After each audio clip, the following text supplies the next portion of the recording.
is Jim Sims to evaluate speech number 1. Fantastic. Thank you very much, Greg. I felt like riding in on Renegade to evaluate Ursilia's speech. It is from speech number 5 from the Basic Competent Communicator Manual. No notes, warm smile, confident demeanor. You exhibited those today. But my job is to demystify the body language project. And to do that, I'll concentrate on 4 of the 10 elements of the body language project: topic selection, gestures, eye contact, and speech organization. Your topic selection was fantastic. I thought that really lent itself to body language and to gestures and to eye contact. Your gestures, I thought, were well done, but I would suggest they be a little bit more extravagant.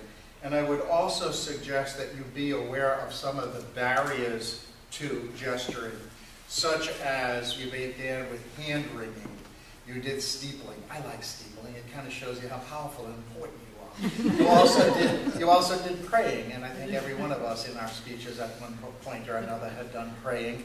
And you also had a tendency to do this left heel. This left heel came out, and I don't know whether that was kind of guarding the food or exactly what involvement that had.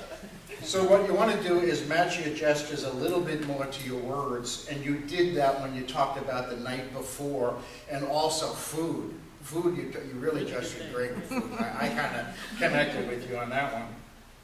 As far as eye contact, I thought your eye contact was good, but perhaps it could be a little bit longer, maybe 5 to 8 seconds per thought or one set of eyes. Also, maybe even turn to the audience to the different sides. This location doesn't lend itself necessarily to great eye contact or great gesturing. As far as your speech organization, I thought that was very logical and very clear. Your speech was entertaining and informative.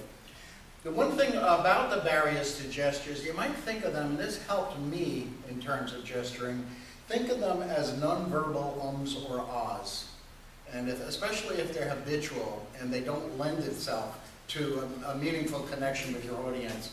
What could you have done a little bit different besides more varied gestures? Maybe involve the audience a little bit more. You know, some of you might not be football fans, but surely you like food and drink. How many of you? So that type of thing. And also, I thought that in conclusion, what did I like about your presentation? Great topic. You're confident. You didn't get discombobulated when the introduction was a little awry. And you also had significant animation in your presentation. Mr.